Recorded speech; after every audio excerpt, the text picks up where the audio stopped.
Success in farming is all about precision and efficiency, ensuring every seed, every drop of water, every nutrient and treatment counts. Terraplex Ag is helping farmers all over Iowa and the Midwest do just that. With precision ag-grown technology and support from Terraplex, you'll boost your productivity and make timely and informed decisions, all while reducing your costs and increasing your profit. It's time to revolutionize your farming. Harvest the benefits with Terraplex Ag. Visit TerraplexAg.com. Good morning, ladies and gentlemen. It is a beautiful Tuesday. What do we got? February 20th, 3 days before I am another year older and a lot more grayer. We're coming to you live from the Channel Seed Studios. This is another episode of Making Memz, brought to you by Terraplex Ag, a just wonderful company that supports us, and we love them for it. I'm Adam Pedersen here with the opulent Jordan Bohannon. You call me an apple? Opulent. What does that mean? Same. It's another word for gorgeous. No, I thought it was going to be like an apple, like juicy, scrumptious. Ooh, that gives me an idea, though. Sometimes I can get a little freaky with the words I call you. You do tend to get a little freaky, I'm not going to lie. Oh, yeah. That's I am glad I have Jesus in my life because I am a bit of a psycho freak. Ain't we all? Yep, we are. How have you been, buddy? You're still in California, living the dream. How's California been? I want to hear all about it. Nothing special. Not really a vacation. Just seeing the girlfriend, and then off to Hawaii on Thursday. So Woo! We're excited. So we're going to keep the tropical background rolling when we do the pods. Yes. Next Tuesday is going to be might be a little. I don't even know how the time zones work. I think you'll still be 2 hours difference. No. It'll be 3? No, it'll be more. It'll be more. Oh, really? Yeah, it is. So you'll have to get up at like 4 in the morning. Let's see. It's 6:10 current. Oh, wait. So 4 hours. Yeah. So it's 2 hours behind California even. Yeah. All right. Well, we'll figure that out on Monday what time we want to record. Huh. I thought it was more than that. Only 4. Oh, I can hear the birds chirping. Yeah, you sound like you're in an animal sanctuary. What's you been golfing out there? I have not golfed. I went to the driving range once just to get my swing back. I'll tell you what, now that I'm done with basketball, I'm like trying to kind of hit this little golf scene a little harder now that I have a little time in my hands, because You're very good at it, I must say.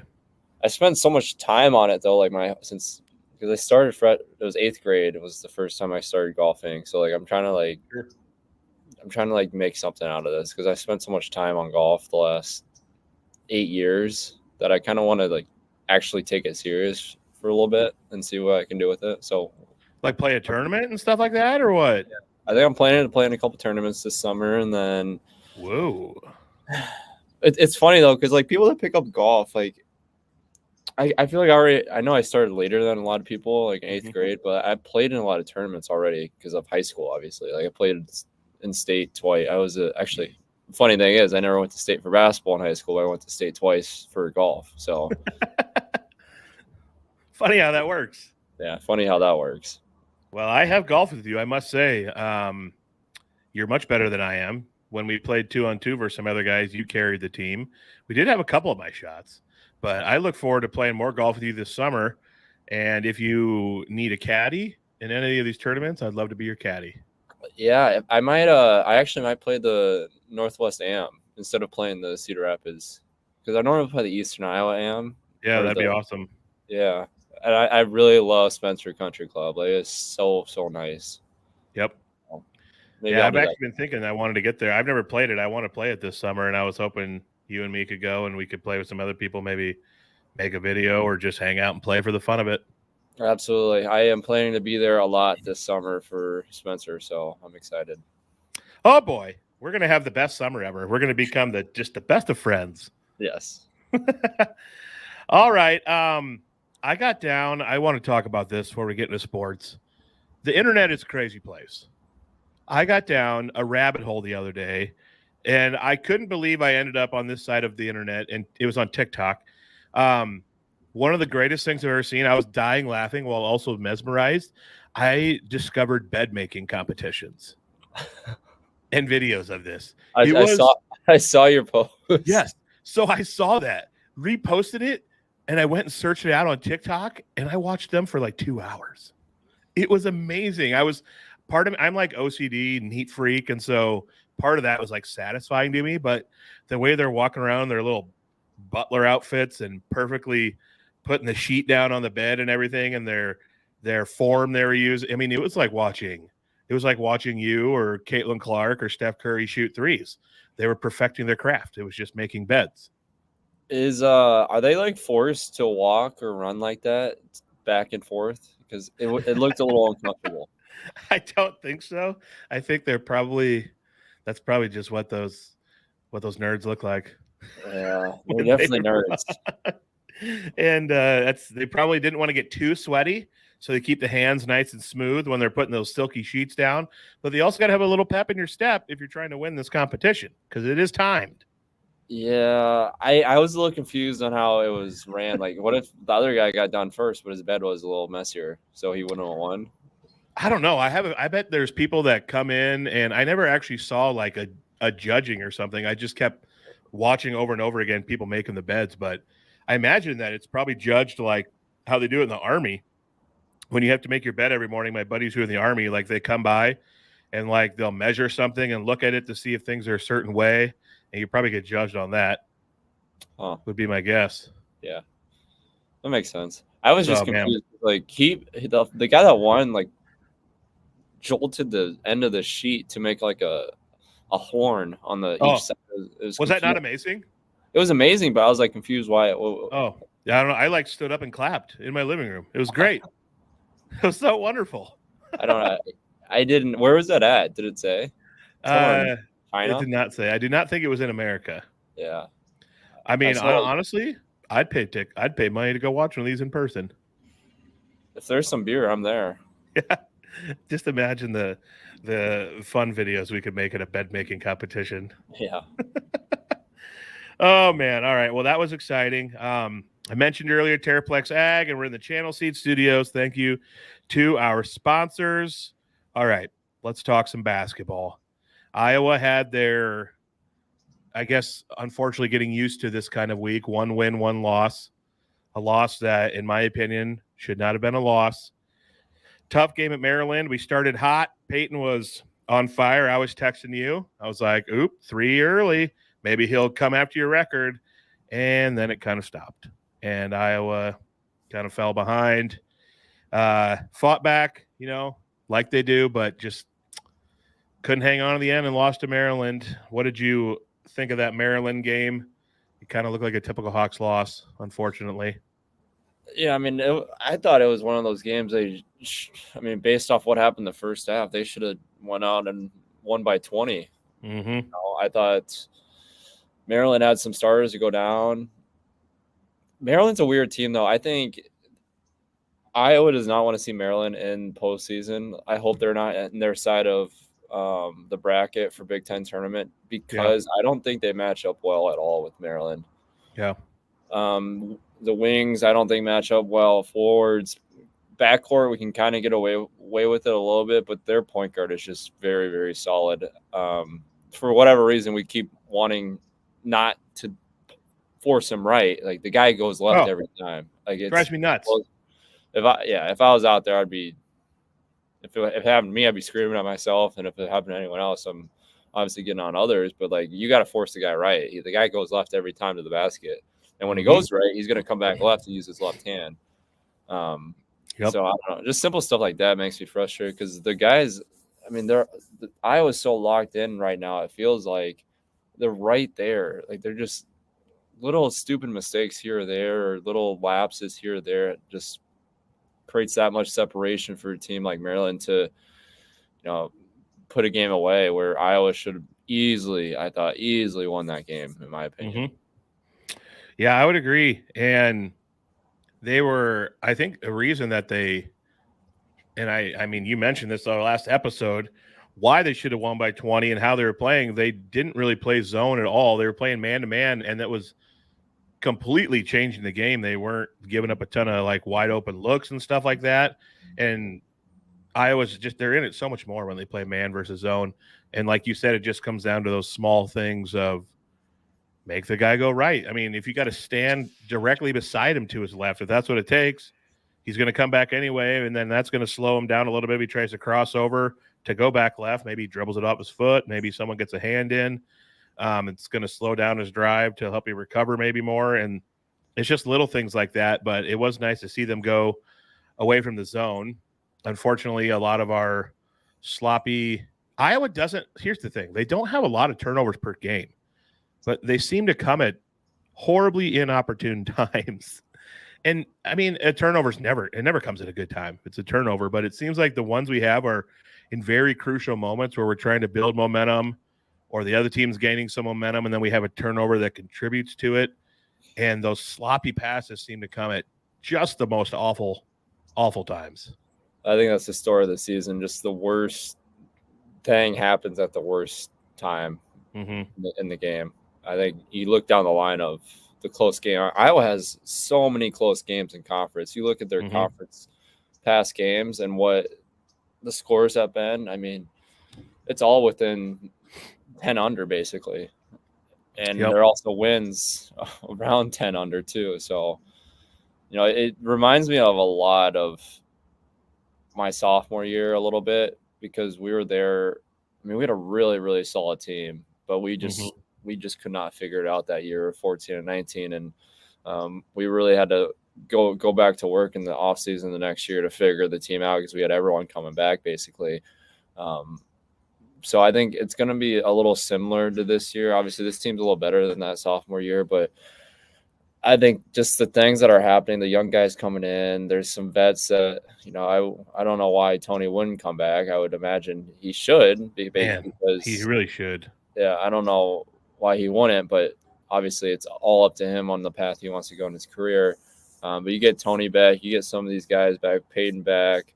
You're looking at a really solid team again upcoming for the next season, not to look ahead, but this just reminds me so much of what happened in the past, be able to rebuild a team a little bit, get the younger guys a little more comfortable, get Brock Harding slowed down a little bit, get Owen Freeman another year under his belt to be, he has a chance to be an all Big Ten player next year if he really wants to. He's putting up all Big Ten numbers right now currently.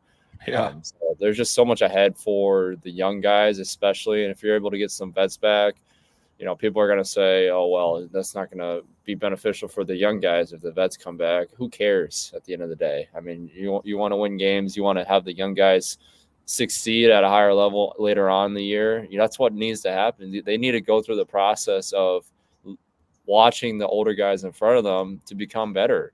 That's what Tony did.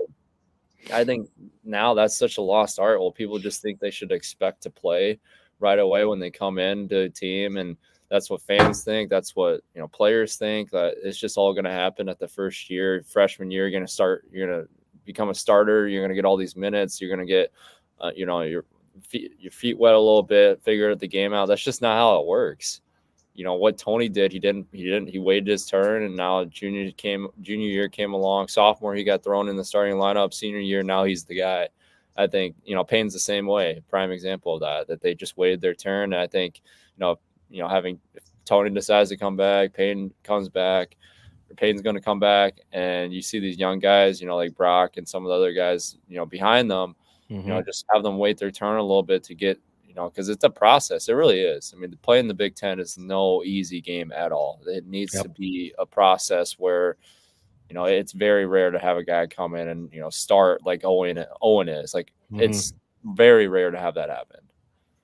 Yeah, that's a good point. And speaking of him, a note that I took during the Maryland game was that, and he still had a couple of those.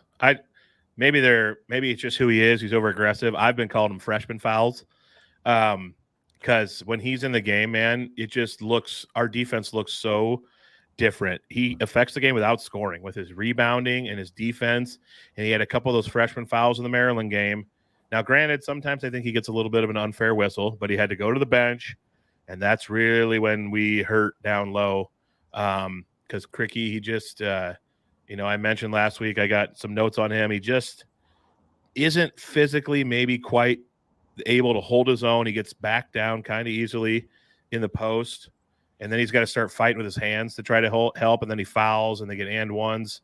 And Owen, if you look at him, now I wish he'd go out straight up more, but if you watch him, at least from my perspective as a post player, he has like a good base, and he can hold himself there without having to like push with his hands, and then that's what allows him to get a lot of blocks and be in a better position for rebounding and stuff. So Maryland, they kind of went on a little bit of a run when they got some second chance points against us, unfortunately, with him on the bench.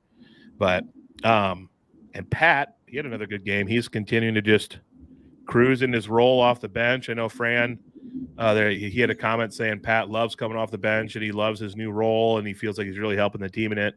That was awesome to hear from him. So that kind of takes us into the Wisconsin game where Owen had, what else can you say about the guy? What a game by Owen Freeman against Wisconsin in just a massive had-to-have-it game. I think he had 20 points, 12 rebounds. Was it 6 assists, 2 steals, 4 blocks? What a line. Unbelievable for the young man. That is not a freshman line if I've ever seen one. Crazy.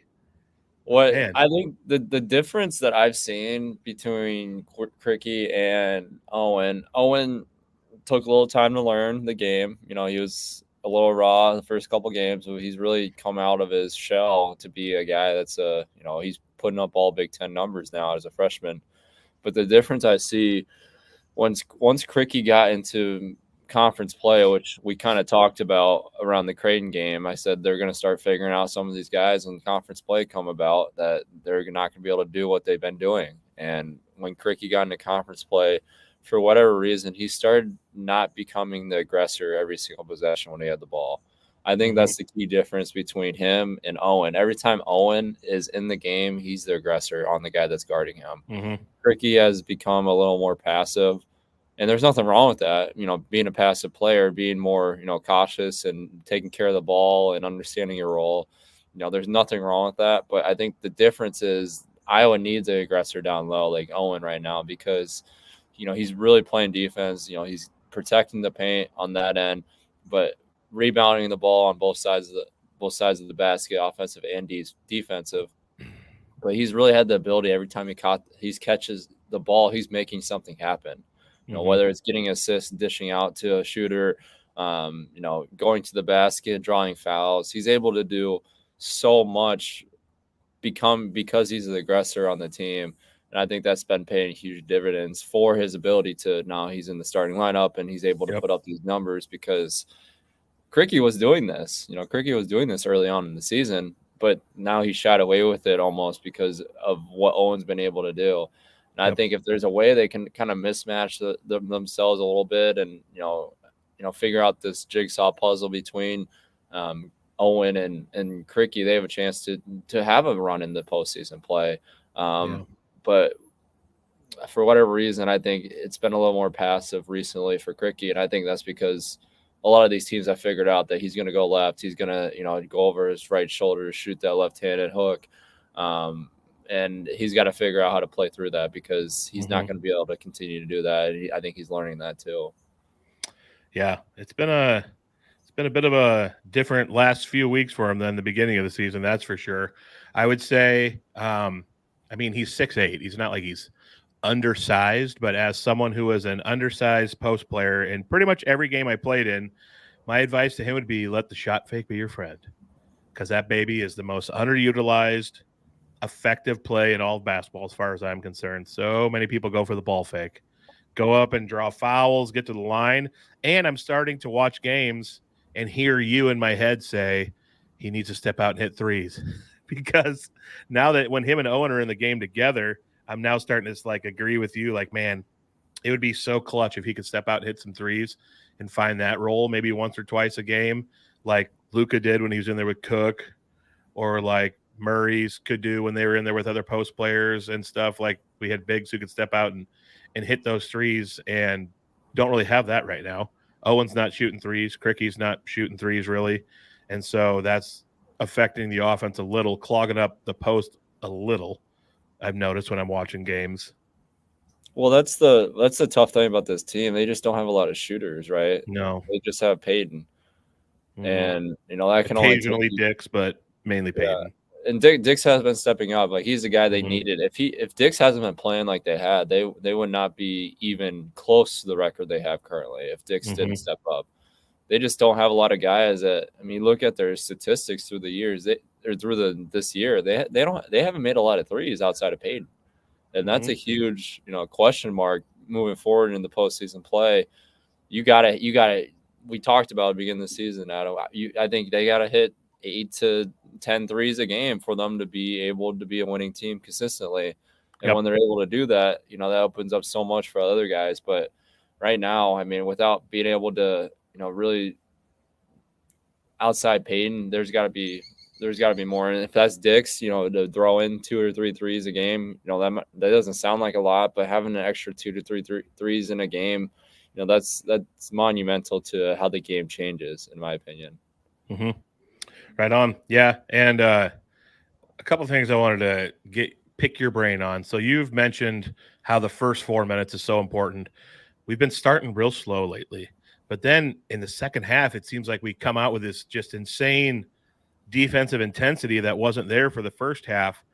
And I'm just watching the games thinking, if Iowa goes all in on defense and feel like that defensive urgency in throughout the game or in the first half, like a lot of times they do in the second half when they go on these runs to come back and erase these huge deficits, they wouldn't have to be going through trying to fight back and claw back so much. And I don't know, maybe it's if you go that hard the whole game, you tire yourself out and hurt yourself offensively. But to me, it looks like they can play awesome. I'm not saying elite like Houston, Iowa State level defense, but I think our defensive rating right now is 268, and it looks like we're easily capable of being like 100, 150, even like 100 spots better, which could drastically change a lot of these games.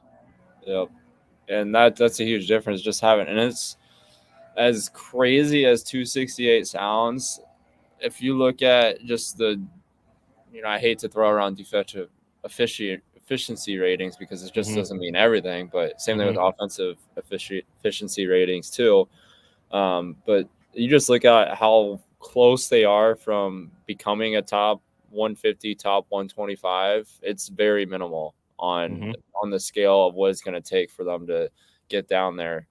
So, but that's all it takes. Just like hitting a couple threes in a game from someone Yep. else. I mean, that's all it takes to truly become a different team. And whether that's forcing the shooters off the line more and taking more contested twos, or just little stuff like that. That's all it takes to get that defensive rating down. But 268, you're not going to win a lot of games when you're that high at defensive ratings because we were there my sophomore year. I think we weren't at 268. I think we were around like 212 or something. Hmm. And we had a really solid team. We had a lot of athletic guys that could guard the ball. We played really great defense at times, but Hmm. half the time we didn't, and that's all it takes for that rating to jump up. But at the end of the day, they're still right there on next 2 to 3 games. They could easily get that down to a very correctable point, but they Hmm. also have to stay there for this team to actually be consistent to win games here at the late of the season. Yeah. Right on. Yeah. What'd you think of uh, the second half spark from old Brock Harding in that Needed Wisconsin it. game? Man, he had his like freshman moment like that. He's never going to forget that game. He came out, hit threes, made some amazing plays and passes, and what a spark he was in that second half of the Wisconsin game. I see him, and some people are gonna hate me for saying this because they're like, "Oh, he's gonna be such a great player and a starter." I see him being like a 6-man type spark plug off the bench where just gets after it for 10 to 15 minutes in a game Hmm. to really change the course of the game. Hmm. And take that for what it's worth. If people think he's going to be a 35-minute starter, he has the ability to, and no question in my mind. But right now, from what I've seen from him, having him come in for 4 to 8 minute stretches where he just changes the tide of the game, because he's a lot different than Tony, right? Like he plays more sporadic. He's kind of all over the place. He'll get up into people defensively. He'll be kind of more flashy than Tony is. So it kind of changes that dynamic of Iowa, how they play. And he obviously has this great connection with Owen too. I know how much that helps with, I played with Kriener in AAU. Just having that connection prior coming to college is huge. Yeah.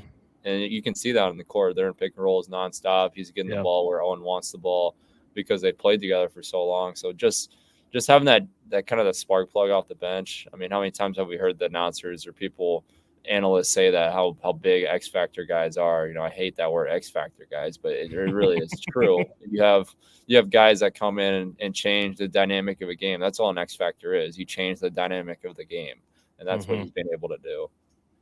Yeah, right on.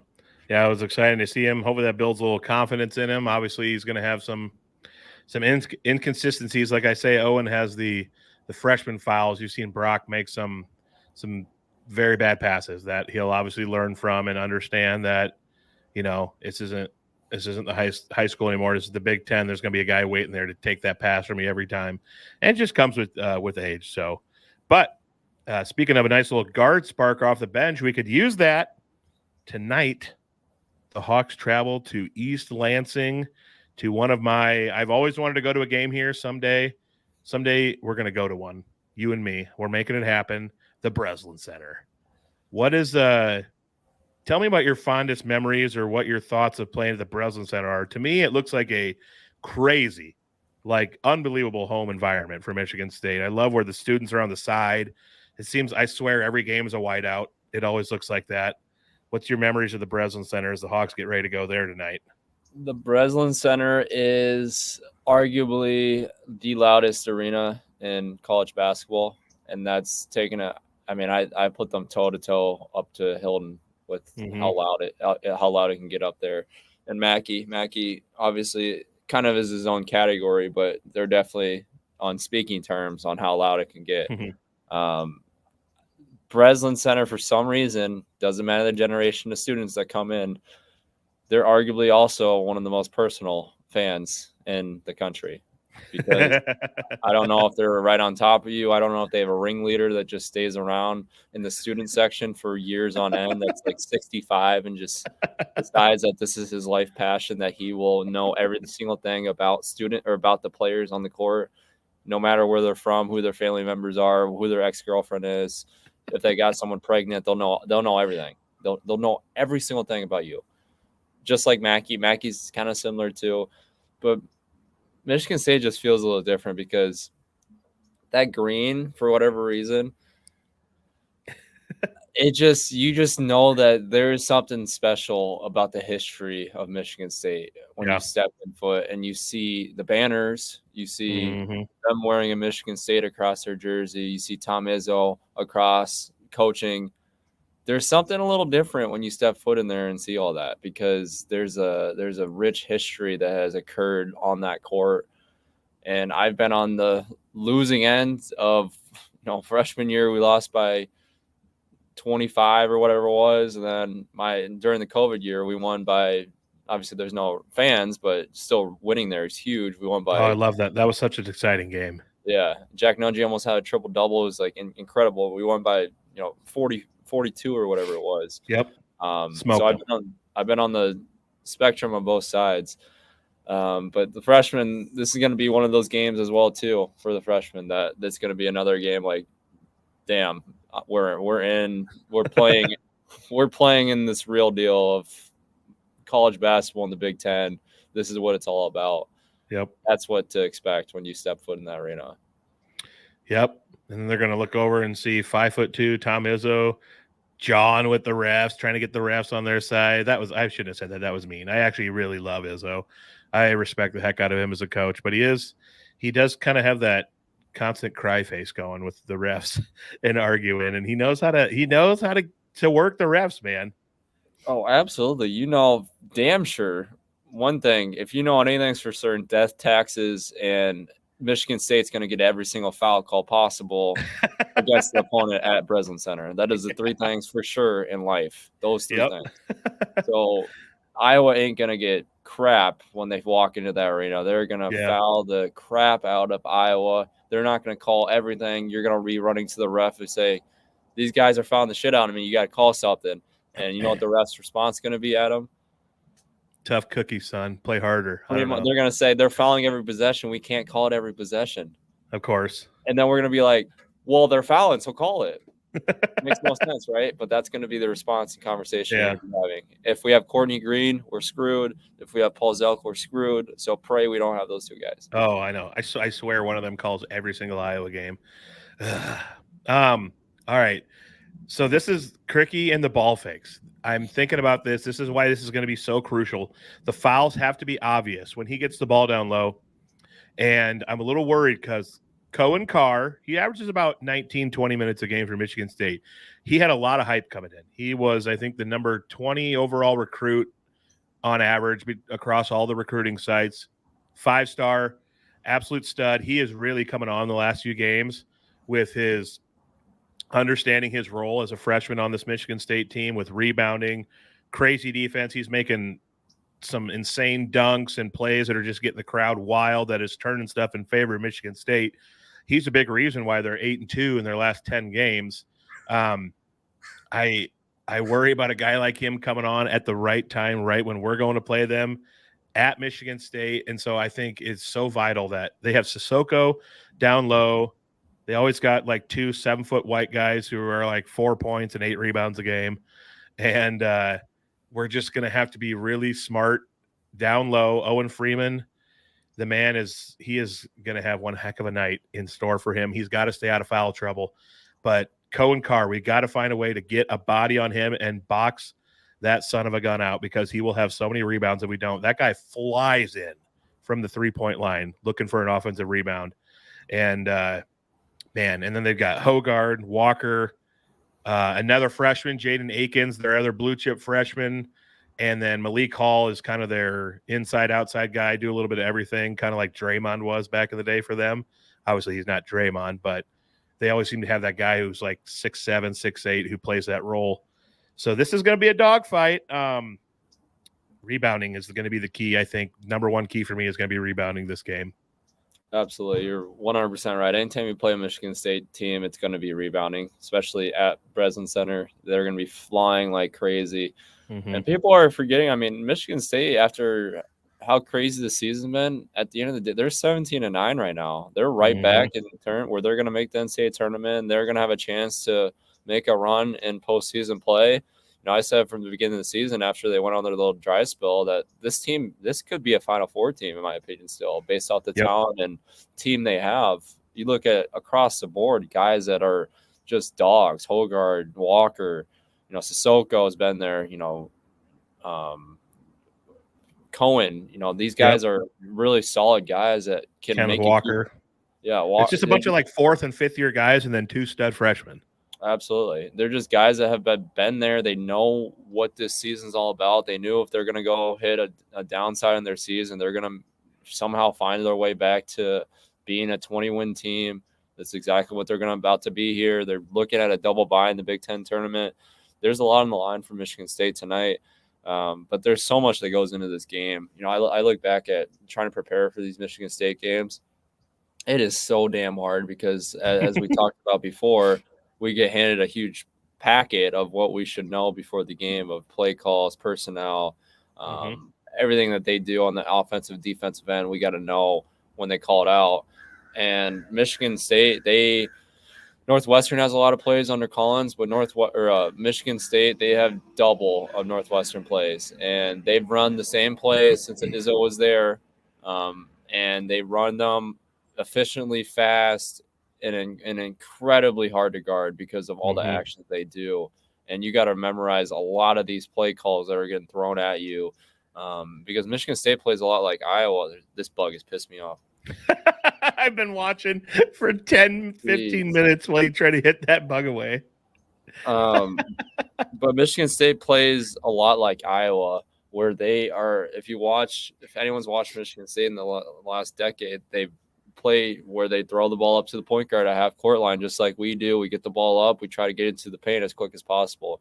So this could be a track meet where the game could be up in the 90s like it normally is with Michigan State teams. Yep. Or it could be a slugfest like how they play sometimes at home, where it's just going to be impossible to score on them. And we've seen that already this year, where they have games in the 50s with some teams already in conference play. So, well, Michigan State does too, which I hope Owen's ready for this. I already know Fran and coaches are getting them prepared, but Michigan State is notorious on handling post play.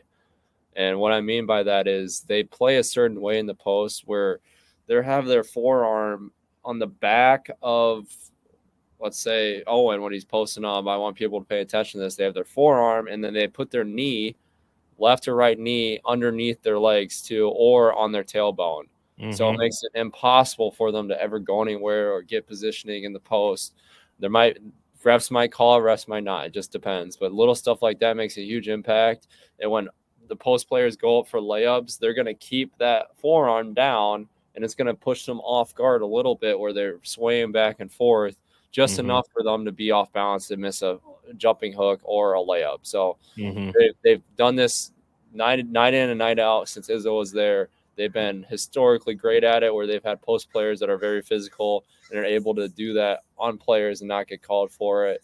That's in the post play. But on the guard play, you're going to see they're going to pressure the crap out of our guards. They're going to be hand checking nonstop. Their hands are going to be all over our jerseys, and they're not going to call anything. That's just how they play. That's just how they play. Michigan State, as Coach McCaffrey would always say, Michigan State plays by a different set of rules. And it's 9 in and 9 out where they've been able to do this, but they get away with it at the end of the day. Yeah, it's boy, I've had some very frustrating pointless yelling at my TV evenings over my lifetime of watching games at Michigan State. Yeah, I hope Tony, I hope he can set the tone a little for the guards with aggression, like let the guys know we're here to play. Don't be afraid. Hopefully Dix and Peyton, like I'd love to see them. I'm not saying I want to see some chippiness and trash talking, but like don't let those guards push you around. Let them know like we're here to play too. And I think Owen staying out of foul trouble is going to be a massive key for tonight. So I'm looking forward to it. It's not an absolute must win because Iowa does have some opportunities after this, but it's a tough one because we follow this up Saturday at Illinois, back-to-back road games at Michigan State, at Illinois. If Iowa could find a way to win one of them, that would be unbelievable for the resume, and still trying to find a way to sneak in March. So we will see. Iowa, I mean, they've shown us that they have the capability to be right in a game like this. It's just, will they not make the mistakes, and will they stay consistent and, show the defensive effort that we've seen? They're kind of Jekyll and Hyde, so hopefully the right team shows up tonight. And they're right there too. As much as the spectrum, people want to say they're on the far end of the spectrum of, not being even close to NIT berth, or they win a game and now we're back in the NCAA tournament conversation. That's what's so beautiful. A lot closer than people think. Yeah, that's what's so beautiful about Big Ten basketball. That's just how it always is. The middle of the pack is on one side or the other. You lose 2 games in the Big Ten, you start falling down where you might not even make an NIT or have a postseason tournament. You start falling to the right, you're thinking about a 10 to lower seed in the NCAA tournament. That's just how great, this conference is, and it's so much fun to watch. Yep. All right. Well, while we're talking about Michigan State here, I want to read our next ad because it leads in perfectly. DRF Sportsbook is a new sponsor of Iowa Everywhere, and we're very happy to be working with them. They are a local Iowa-only sportsbook currently, so you're going to get top-notch customer service. If you ever would need that while you're betting with them, you can download the app in the app store that is DRF Sportsbook, or if you go to ia.drf.com, you can do it that way on the internet browser. And when you sign up, if you use promo code Iowa300, you will receive a 100% deposit match up to $300 on your first deposit. That's crazy.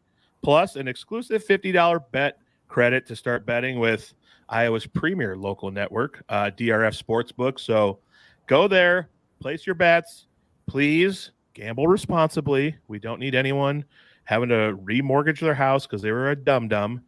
But DRF, we do love them. And the reason I wanted to do that ad read, and we're talking about Michigan State, I may or may not have spent a non-crazy amount, but a healthy amount of money on Michigan State to make the Final Four about 3 weeks ago when the odds were not great, because I just I had confidence in this roster turning it around in Izzo.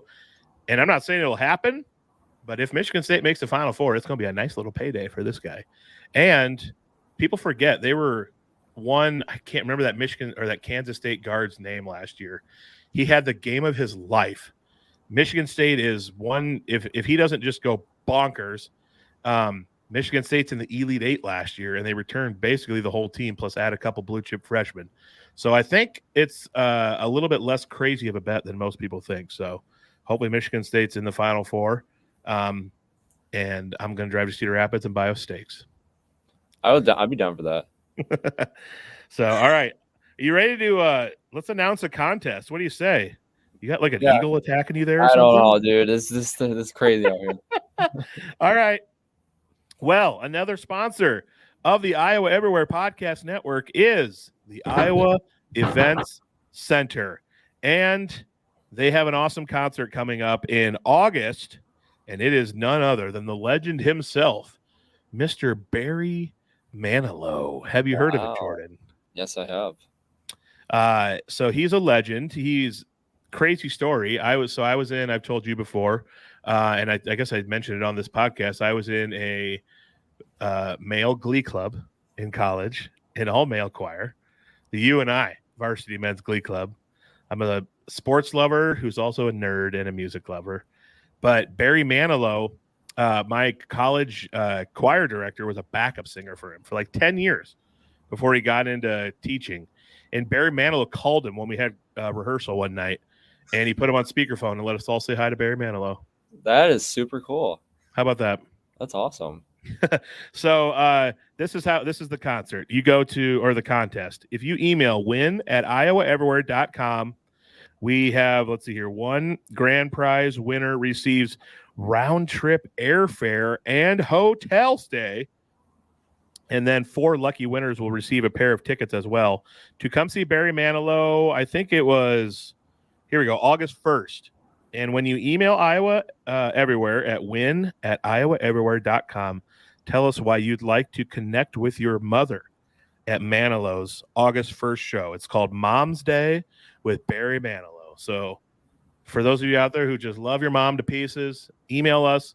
Tell them why you want to connect with your mom, and you can go sit side by side with her while he sings Mandy and Copacabana. Those are the only 2 I know. But I know Never he's got rains more in hits. Southern California. Oh, there's a good one. Yes. Good old Barry. Guy still got it going on it. Judging from this picture, unbelievable amounts of Botox in his face. Hey, we don't judge though. We know he's still a beautiful man. Oh, man. All right. Let's talk Iowa State here. Heck of a roll they've been on. They're in the AP top 10. They had a nice win at Cincy that a lot of people were worried about last week. And then they really handled Texas Tech for the whole game against them. And then they ran into a buzzsaw last night against Houston. I don't think that'll affect their ranking at all because Houston is like psycho the way they play defense and rebound. It's inhumane to watch almost. Like, I don't understand how those guys have enough energy to do what they're doing, but wow, their defense is crazy. Iowa State hung with them though. Iowa State, that might have been the 2 best defensive teams in the country, honestly. And it was a heck of a game. Iowa State lost by 8, but they hung around and stayed in it when most teams would not have. Houston's a team where I wouldn't doubt they come into practice the first week of June for, preseason and then all the way to October where they don't touch a ball for those 5 months. I wouldn't doubt it. I think they just go on the defensive end and they just run sprints all day long. Yep. I don't doubt it. It pays dividends. Yeah. But the game first half was just absolutely insanity, in my opinion. Just crazy. Iowa State had six points with like 7 minutes to go. They're on pace. They're on pace for like 16 or 18 points or something like that. I'm like, I didn't know what I was watching. Well, I knew what I was going to watch based off the 2 teams. Yeah. Defensively, but geez, 6 points with 7 minutes. Yeah. I tweeted that I don't know if I'm watching a Big 12 basketball game or the Iowa versus Nebraska Black Friday football game. Literally the same. And I didn't mean that as a slouch. I just was trying to be funny, but defense is part of the game. and Kelvin Simpson is old school as old school gets. And I honestly wouldn't doubt at all, like what you said, if there's times where they don't even touch a ball in practice. Crazy. So I think Iowa State Saturday, they host West Virginia. I don't see any reason to think they won't win that. They're basically unbeatable in Hilton. And I don't think this loss will affect their ranking, honestly, one bit. If anything, and a couple other teams lose, they might move up into the top 5. So Iowa State, just go ahead. It's crazy to see. They're top. What are they, 6 in the ranking? 6 right now. Yep. They're probably not going to move after losing to Houston, but I mean, man, talking about it, it's just crazy in my opinion to think about how far Iowa State has came in just 3 years. 3 years ago, no wins. It's incredible. Right? It's incredible. Was it 2 wins or no wins? They had 2 wins. Okay, it was 2 wins 3 years ago, and look at them now. Just incredible, in my opinion. Yeah. Yeah, TJ is man. I don't think has Iowa State. Have they ever made a Final Four? I honestly don't know. I would imagine they have. I would imagine there's been 1 or 2 in there, but they're my earliest memories of them are the Pfizer Tinsley years as I was young, and all my buddies who are Iowa State fans were talking about it. But they've got a shot. Defense travels, man. In March, there's going to be nights when the shot is off, but defense travels. Any team that's that good defensively has a chance to make a Final Four. So if they do, oh my gosh, I'm never going to hear the end of it from my Iowa State friends, but I'll be happy for them somewhere down inside, I suppose. I'm happy for the good people on Iowa State. I'll say that. There it is. Never will I ever be a fan of Iowa State athletics. Same. But I will always be a fan personally of people that are good people. And those of you that are good Cyclone fans, Yep. I'm too old to hold grudges. Exactly. Exciting times for them. Big weekend ahead for both Iowa teams. Hopefully some victories will happen. Let's touch quick on the Big 10, Big 12, then I wanted to talk to you about some Caitlin Clark stuff. It's still just a complete crapshoot. I think Houston, Purdue, UConn, although Purdue, what in the world happened? They went and lost at Ohio State. I don't care if that's a road game.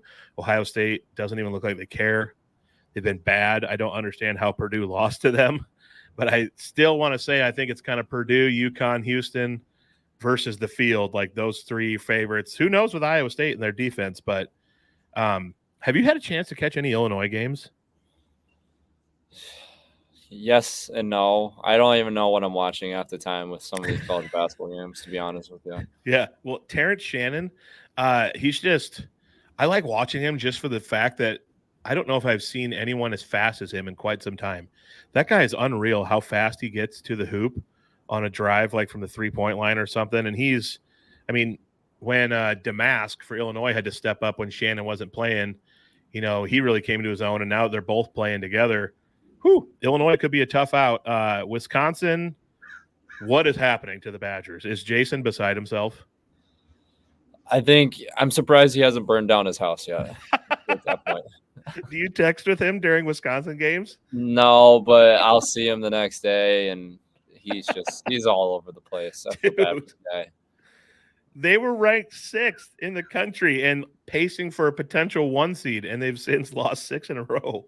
Here's my thing. I didn't ever think Wisconsin was a solid team, in my opinion. Even though they're top 10 in the country, I never really thought they were still a team that was rewarding of a 1 seed in the NCAA tournament. Even like I don't know.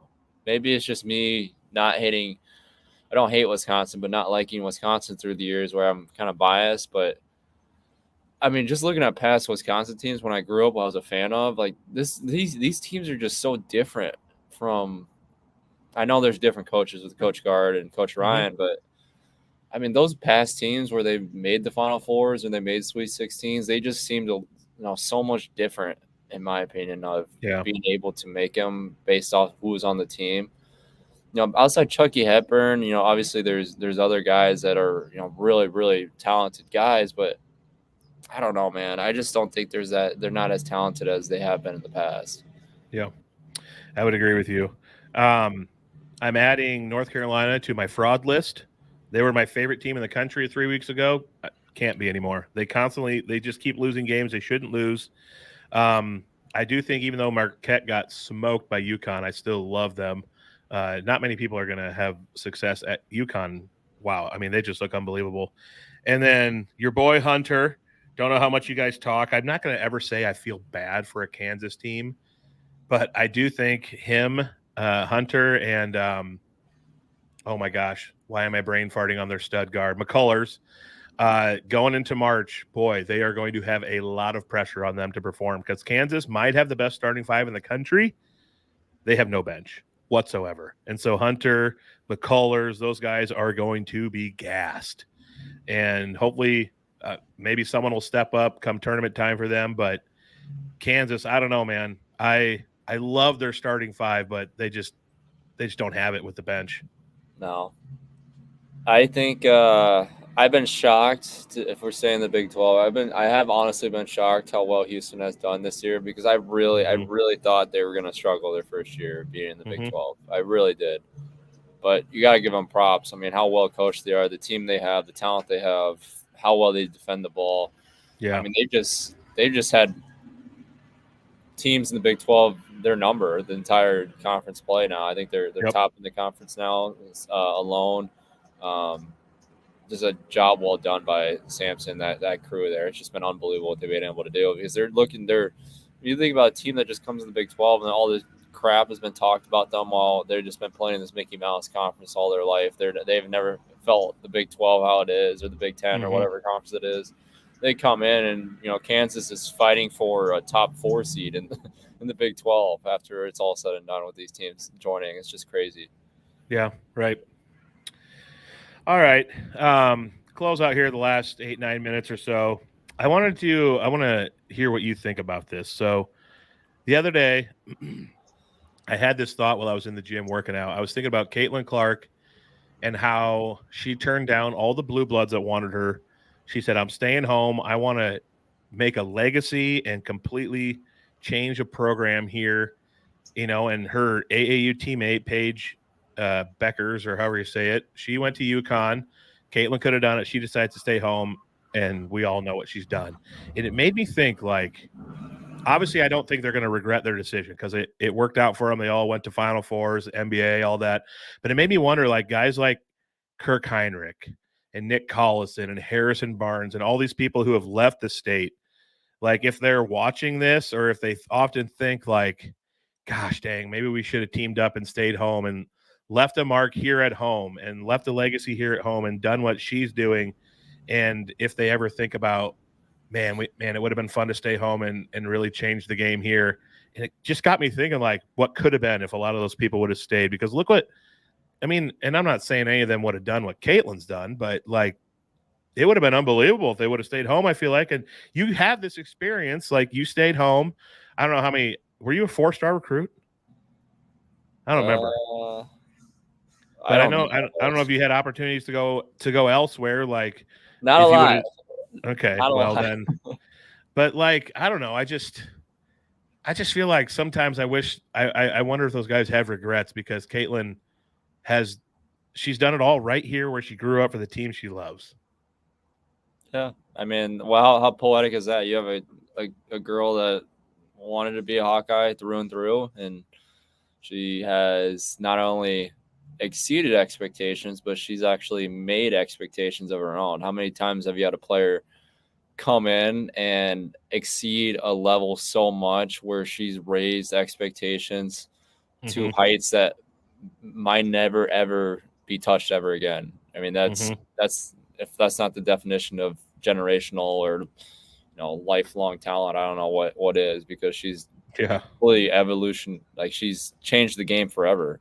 Yeah, because of what she's done, not only for currently, but think about the millions of girls and even boys out there that are looking up to her, that are wanting to be just like her. And you can't applaud her enough for how she's handled, every single thing. She still gets criticized because of, situations here or there. But I mean, you just think about the amount of cameras and everything that's spotlight that's on her on a daily basis. And she's been able to handle all this to almost perfection. I mean, that itself outside of basketball deserves a reward, if anything, because that is extremely hard to do when you have 100% attention on you 100% of the time and not be able to crumble or have anything, hugely crazy impacting the team. I mean, that's very, very hard to do. And she's been nothing but the best ambassador for the game of basketball and for the University of Iowa.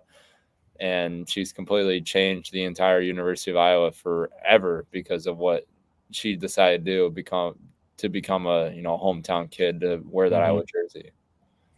Yeah, hopefully we have a good recruiting. Iowa has a good recruiting class coming in next year. They've hosted a lot of really high-end women's recruits that are class of 2025. So hopefully it has a legacy that'll carry on for years and years to come.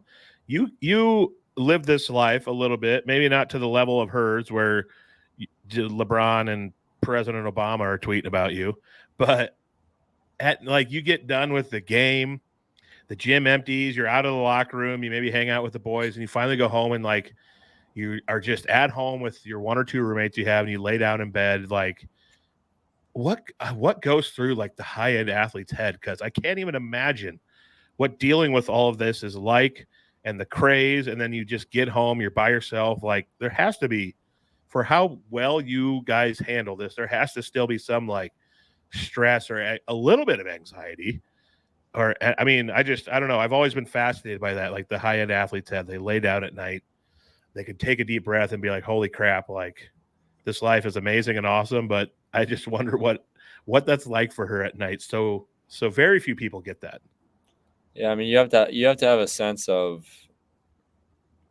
I don't know what the word is, relaxation or some sort of calmness to you to be able to, because you want to live in the moment and make the most of it, but you also want to appreciate everything, but you also need to keep looking forward to what's next in life and not look back too much on what's already happened. So you have to have a really strong balance. And obviously I was nowhere near where Caitlin is at right now, but the fact that she's still been able to do and compete on a national level and national television and break these records, I can't imagine. I doubt she even has ability to even go to Poncheros after a game, or it's crazy to sound like, but that's the stuff that we dealt with, and we were nowhere near on the level that she is. So I mean, I can't even imagine what if she goes to class, if she's able to even function in class, if she's able to go out to grab a bite to eat somewhere like a Poncheros or in an airliner or whatever it might be. It's almost impossible for her to function on a daily basis at that university because she's known by every single one. With us, it was just a couple people here or there, but her it's everyone. It's literally 100% of the university knows who she is. Not only university, but if she went to go to Minnesota, if she went to Wisconsin, or if she went to Illinois, if she went to California, if she went to anywhere she goes, she's going to be recognized, which is far exceeded even a Luka. Luka gets recognized half the time because he's so damn tall. I was with the guy playing in the G League. He'd get recognized, but he'd get first recognized. Hey, do you play in the NBA? Not, hey, are you Luka Garza? Caitlin, it'd be hey, are you Caitlin Clark? Not, hey, do you play in the WNBA? You know what I'm saying? It's she's on a totally different level than anyone has ever been on, not only in college or not only in women's basketball for college, but college basketball in general. There hasn't been an athlete like this, I think, that has even come close to a level that she's on. So that's why, I don't even know what her daily life is like, because it's not even, no one can compare it to what it's been like. Yep.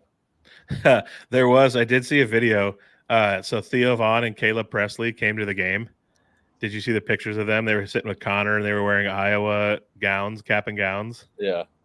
I did see a video of Pat and Connor and Theo and Caleb. And then it looked like in the video was also Caitlin and Kate. I'm sure there was other players there. They were at, I think, Brothers, it said in the video afterwards, hanging out. So I don't know how often she can do that, but that night she went out with those boys and hung out and stuff. So that's kind of cool. That's pretty cool to have celebrities like that at the game. I was kind of surprised though. I thought there would be more celebrities there. Did you? I honestly thought there would be more. Kobe White was sitting behind the Iowa bench. I don't know if you saw that. The guard for the Bulls. He was there. I don't think there was many more besides, him and Theo and Caleb, but I don't know. In a way, that's kind of cool that all the Iowa fans just got to have all the tickets really and experience it together. Well, I mean, they paid enough for them, so. Oh, Lord have. All right. Well, someday my hope is that as you and I continue to make Memz on this podcast, that this podcast is going to be so big that we're going to get mobbed walking down the street together. And honestly, I look forward to it because I'm an egomaniac and I would love that. I don't think you'd like it. Well, one way to find out, right? Let's make it happen. Oh, all right. Well, thank you to Terraplex Ag, Channel Seed. We really appreciate you guys.